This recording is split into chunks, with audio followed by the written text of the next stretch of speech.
Hello everyone, in this video we're going to see a brief support tutorial. Firstly, pursed lip breathing. Relax your neck and shoulders, inhale through your nose for 2 counts and pucker your lips as if whistling. Then exhale slowly through the pursed lips for a count of 4.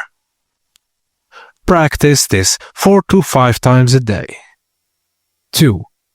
Diaphragmatic. Lie on your back with knees bent. Place one hand on your chest and the other one on your belly.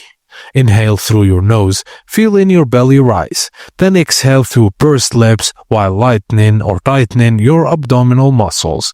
Do this 5 to 10 minutes, 3 to 4 times daily.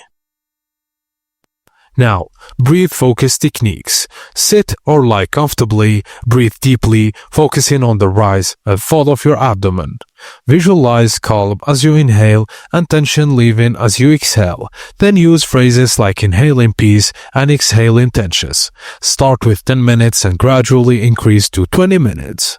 And finally, lion's breath. Sit comfortably with your palms on your knees. Inhale deeply through your nose and open your mouth wide. Stick out your tongue and exhale with a ha sound. Focus your gaze between your eyebrows or at your nose tip. Repeat this for 2 to 3 times a day. And that's it, guys. As simple as that. Thank you for watching and please don't forget to like and subscribe for more.